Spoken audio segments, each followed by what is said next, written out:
अब चलते हैं बनारस घूमने के लिए। थोड़ा सा सफ़ेद सफ़ेद लग रहा होगा क्योंकि इसलिए धूप बहुत ज़्यादा है और मैंने सन जो प्रोटेक्टर होता है वो लगा लिया अच्छी तरीके से। और ये शिव जी का मतलब एक जो बोलते हैं ना शिव जी का श्रृंगार, तो अब बनारस शंभू के देश, शंभू के शहर में है तो शंभू की स्टाइल में घूमेंगे। चलिए चलते हैं बनारस।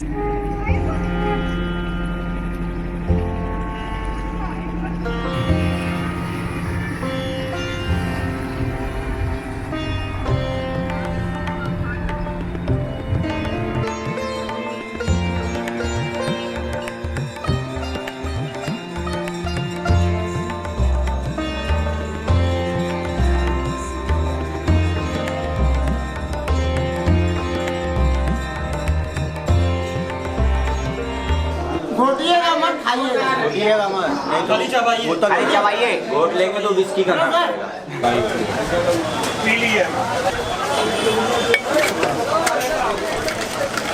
कब नहीं हुआ।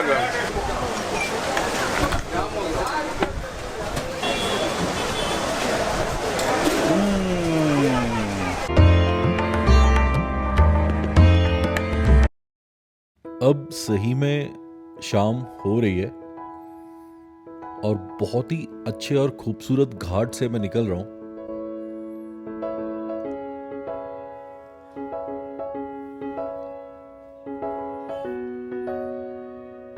एमपी में वैसे तो रोड्स ज़्यादातर सिंगल रोड्स हैं, मतलब मेनली जो हाईवेज बने हुए हैं वो सिंगल रोड्स ज़्यादा हैं, लेकिन कुछ रोड्स बहुत खूबसूरत हैं।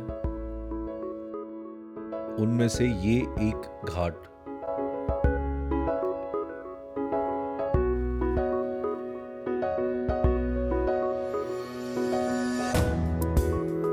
बनारस पहुंचने में मुझे 8 या 9 बजेंगे आराम से।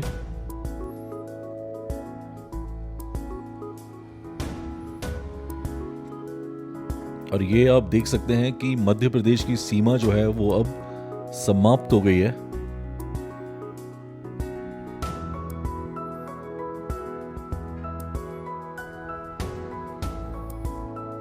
और उत्तर प्रदेश की सीमा अब शुरू हो गई है। मैंने साथ में टाइम और डेट डाल दिया है जिससे आपको क्लियरली ये रहे कि मैं कितने टाइम पे कौन सी डेट को कहाँ पे एंटर हुआ, कहाँ से निकला। और एक राइडर को जो सबसे ज़्यादा पसंद होता है सनराइज और सनसेट, तो बस अब ये देखिए एक बहुत खूबसूरत सा सनसेट।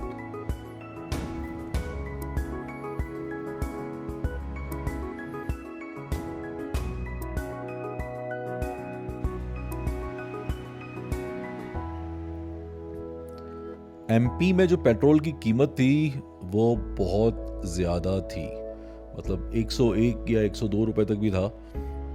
लेकिन यूपी के अंदर जब मैंने पेट्रोल भरवाया है तो वो 91-92 रुपीस के आसपास ही है।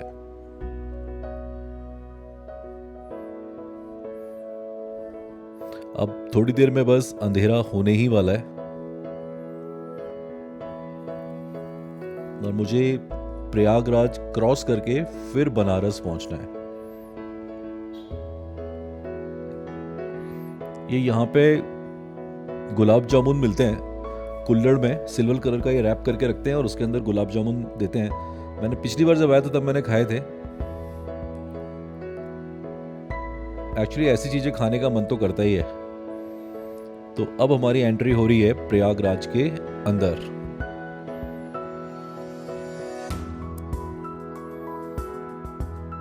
ये गंगा मैया के ऊपर बहुत ही शानदार सा ब्रिज जो है वो बना हुआ है। जब कुंभ का मेला यहां लगा था तब मैं आया था।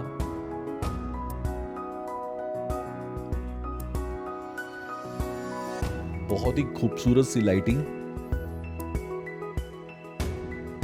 अगर मैं दिन में होता तो अलग नजारा था।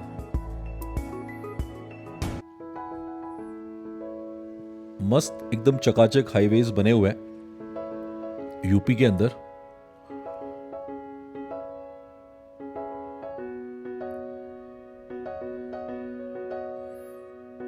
शायद आप देख सकते हैं कि सामने पटाखे चल रहे हैं, मतलब फकीरा का स्वागत करने के लिए बनारस एकदम रेडी है। जस्ट किडिंग, मजाक कर रहा हूं, मेरे लिए नहीं चल रहे लेकिन चल तो जरूर रहे। और बहुत ही शानदार वाले पटाखे चल रहे हैं। कुछ एक की जो लपट होती है, जो आग होती है, वो रोड के ऊपर भी आ रही है, तो थोड़ा डेंजरस है।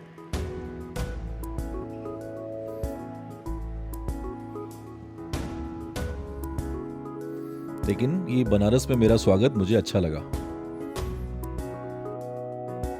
फाइनली मैं आ गया हूँ रूम में। घड़ी में भी बज रहे हैं 9:30।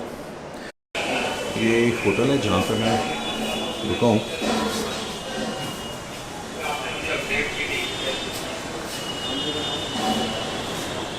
अच्छा होटल है। अब आपको रूम भी दिखा देता हूँ।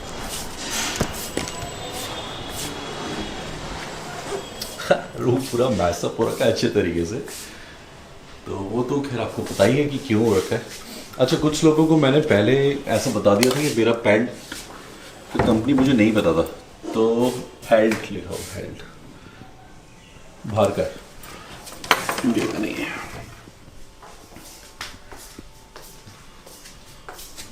सामान और ये बाथरूम। बाथरूम भी अच्छा है, स्पेशियस है। जॉर्ज सिंह दोनों साइड से।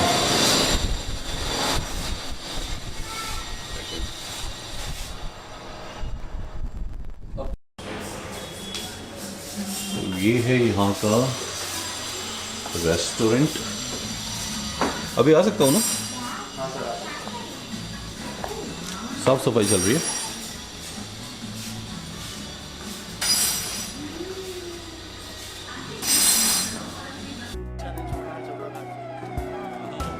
राष्ट्रपति महोदय आज आए हुए हैं बनारस के अंदर। उन्हीं की तैयारियां चल रही हैं। काफिला जो है उनका बस अभी आने ही वाला है।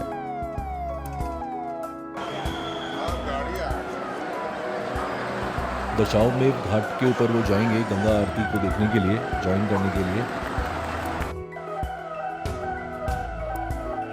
जो लोकल लोग हैं वो मैं देख रहा हूँ बस खड़े हैं, लेकिन जो बाहर से लोग आए हुए हैं, टूरिस्ट आए हुए हैं, वो बहुत उत्सुकता के साथ में वीडियोस वगैरह बना रहे हैं। और जैसे ही काफिला निकला वैसे ही सब लोग अपने अपने काम में अपने रास्तों पे आ गए। बनारस के लोगों को शायद वीआईपीज को देखने की आदत होती है। तो ये सर हमारे लिए बनाएंगे एक अच्छी सी खिलाई।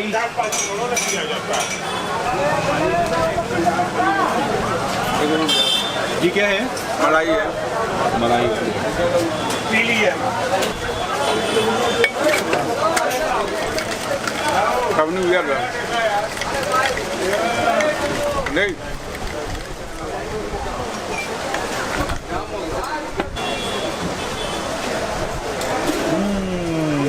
अगर बनारस आए और ठंडाई भी नहीं पी तो फिर क्या पिया।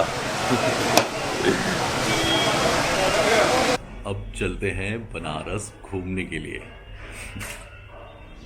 थोड़ा सा सफ़ेद सफ़ेद लग रहा होगा क्योंकि इसलिए धूप बहुत ज़्यादा है, और मैंने सन जो प्रोटेक्टर होता है वो लगा लिया अच्छे तरीके से। और ये शिव जी का, मतलब एक जो बोलते हैं ना शिव जी का श्रृंगार, तो अब बनारस शंभू के देश, शंभू के शहर में है, तो शंभू की स्टाइल में घूमेंगे। चलिए चलते हैं बनारस।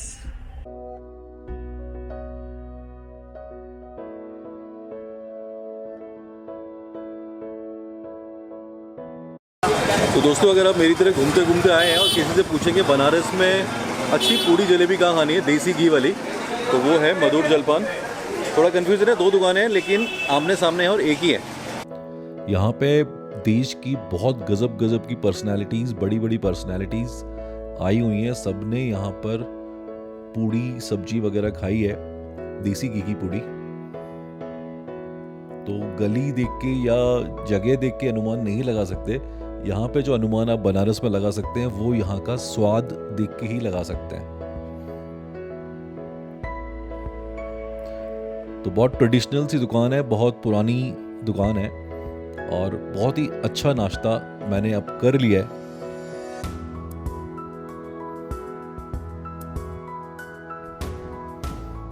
अब बारी है बनारस की गलियों से निकलने की। दोस्तों गलियां बोला है मैंने, गालियां नहीं बोला है, क्योंकि बनारस की गालियां भी बहुत फेमस हैं। लेकिन फिलहाल हम घूम रहे हैं बनारस की गलियों के अंदर।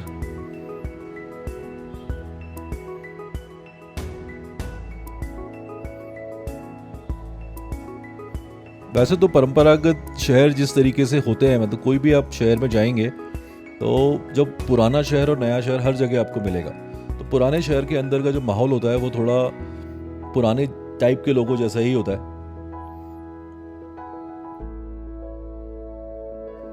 कचौड़ियाँ बनती हुई और लोग उनको आराम से बैठ के खा रहे हैं।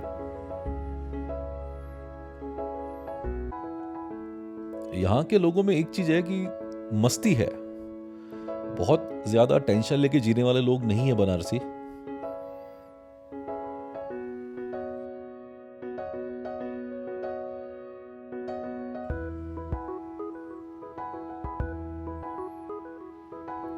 इस शहर ने भी बहुत कुछ झेला है।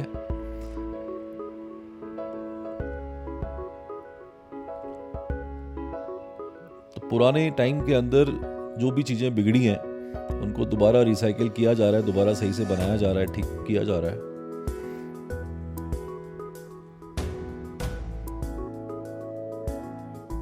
तो अभी मैं ट्राई कर रहा हूँ बनारसी पान। होटल का नाम याद नहीं है हमको, वहाँ दुकान है, बता रहे हैं। मम्मा इधर भी दुकान मेरे है। इंसान के छोड़े देता तू। ये तम्बाकू भी है क्या? तम्बाकू नहीं खाता है? नहीं अपना बियर के नशे में बिया के नशे में आएगा।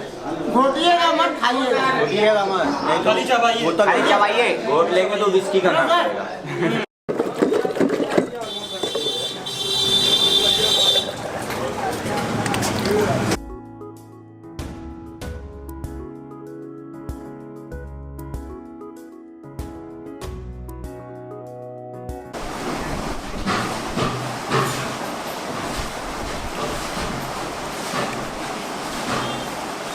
ये यहाँ की बहुत मशहूर, बहुत फेमस लस्सी है।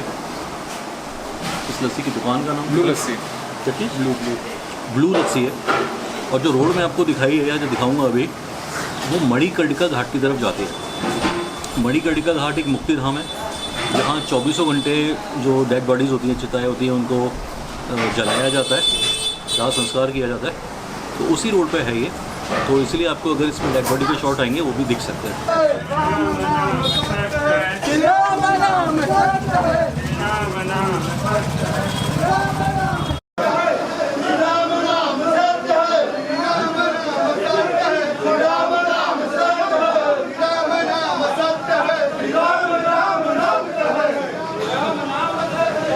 अब दोस्तों, जैसे मैं 5वीं बार शायद बनारस आया हूँ और मैं एक दिन या 2 दिन के लिए रुकने की कोशिश करता हूँ, लेकिन यहाँ रुक ही जाता हूँ, मतलब रम ही जाता हूँ यहाँ के अंदर।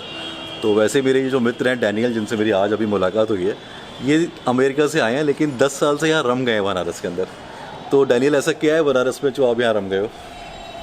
क्या बताएं, तो बनारस कुछ और ख़ास जगह है हमारे लिए। और हाँ, मेन बात यहाँ पे लोगों के पास समय है बात करने के लिए, इसीलिए हम हिंदी सीख पाए लोगों के साथ बैठकर। और हाँ, यहाँ से निकलकर मन नहीं लगता है। दिल्ली चलकर, मुंबई चलकर तो उतना मन नहीं लगता है, जैसा वहाँ पे बहुत भाग दौड़ है, बहुत अलग माहौल है। लेकिन यहाँ पे बहुत बिंदास है, घाट पे बैठ के और हाँ लोगों के साथ रहकर तो बहुत अच्छा लगा। तो मन है कि इधर ही रहे। तो दोस्तों, डैनियल की बात के अंदर जो चीज़ है ना, वो ज़िंदगी आपके पास भी है, हमारे पास में भी है। लेकिन ज़िंदगी सिर्फ पैसा कमाने के लिए नहीं, ज़िंदगी सुकून से जीनी चाहिए। और अपनी एक ज़िंदगी, उसको बहुत अनमोल ज़िंदगी ऊपर वाले ने हम बहुत पता नहीं कितना सफ़र करके हम ये जो आदमी का या औरत का जो भी हमारा बर्थ है हम लेते हैं, तो इसको आप थोड़ा ठीक से जियो। अब टाइम आ गया है बनारस के घाट देखने का, गंगा के घाट। तो ये है यहाँ का लोकल मार्केट जिससे होकर हम गुजरेंगे, और ये खूबसूरत सा नज़ारा।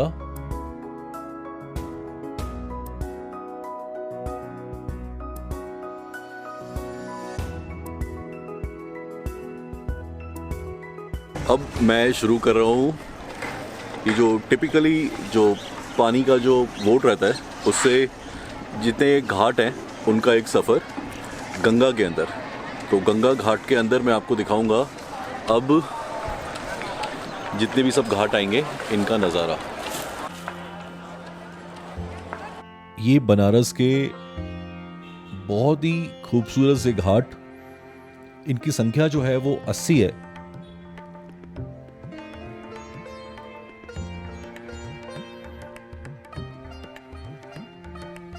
मैंने हाथ वाली जो नाव है ये की है क्योंकि मुझे जो मोटर का जो आवाज़ होता है वो मुझे बिल्कुल भी पसंद नहीं है, और सुकून के साथ रहना, सुकून के साथ चलना, यही मुझे पसंद है।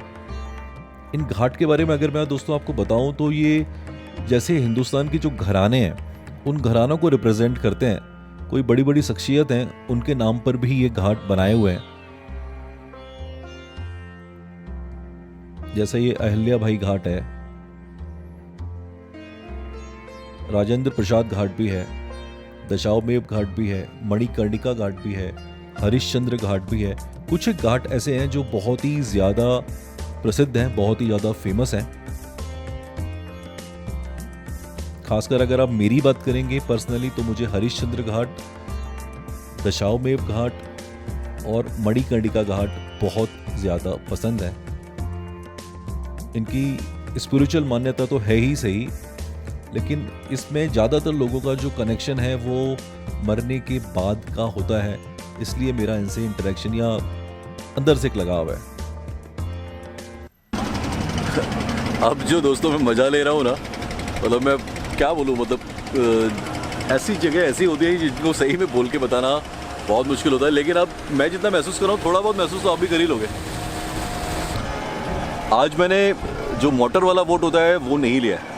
उसका एक रीज़न ये है कि उसमें जो मोटर होती है उसकी आवाज़ इतनी ज़्यादा होती है कि हमारी जो आपकी और मेरी जो दिल की बात है वो हो नहीं पाती है।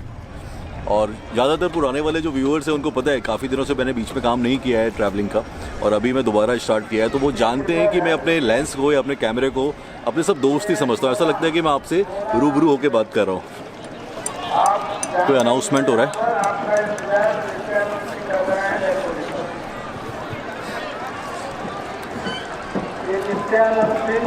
ये गंगा का दूसरा किनारा जो आप देख सकते हैं।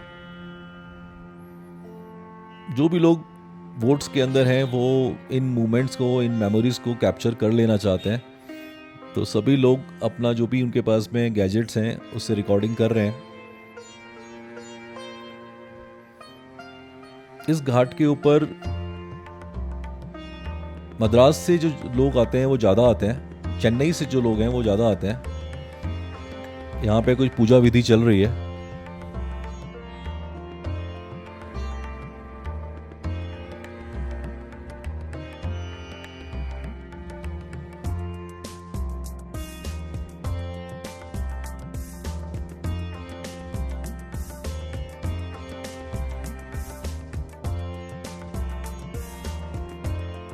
ऐसी मान्यता है कि जो ये जो हाथ से जो चाबुक चला के मैं यात्रा कर रहा हूँ, इसको बोलते हैं पंचकोशी यात्रा।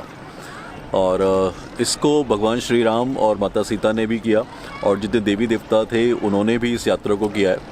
तो अगर आप बनारस आते हैं तो मैं चाहूँगा कि एक बार ये पंचकोशी यात्रा आप जो हाथ से चलाने वाली नाव है इससे ज़रूर करें और महसूस करें यहाँ की जो हवा है, यहाँ का जो एनवायरनमेंट है, यहाँ की जो एनर्जी है उसको फील करें, ग्रैब करें।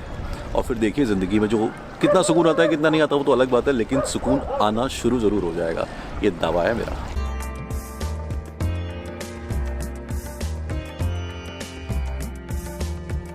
ये जो मेरे पीछे अब जो घाट है वो है हरिश्चंद्र घाट।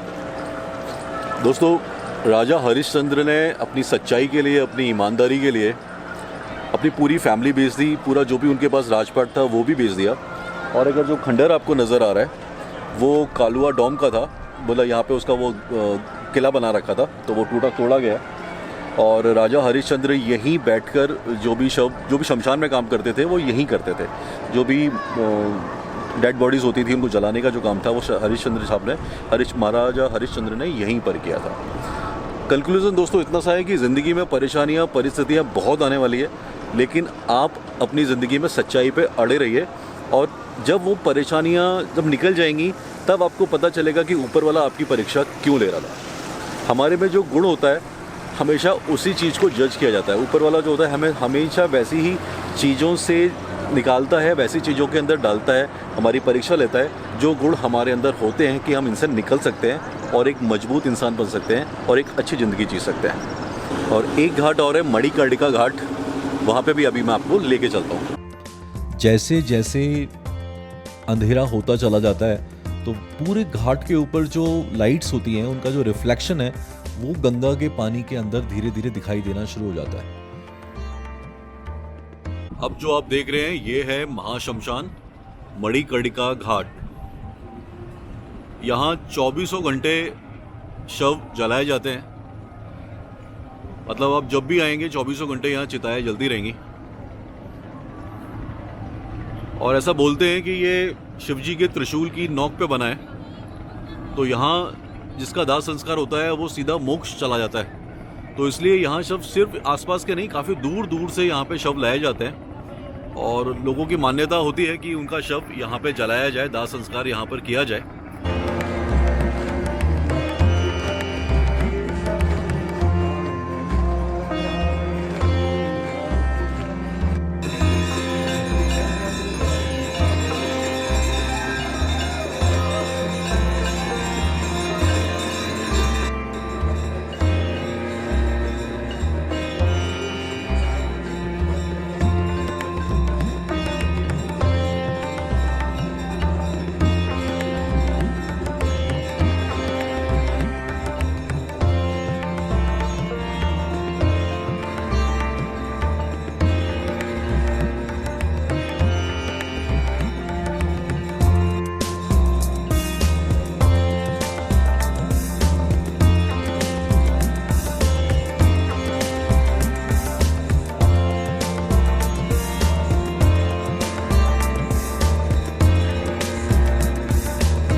अगर आपने अभी तक ये चैनल सब्सक्राइब नहीं किया है और आप ये वीडियो देख रहे हैं तो मैं चाहूँगा कि आप बिना झिझक बेझिझक इस चैनल को सब्सक्राइब कर सकते हैं, जिसका नाम है Fakira riders. Keep riding with life, be simple, be natural.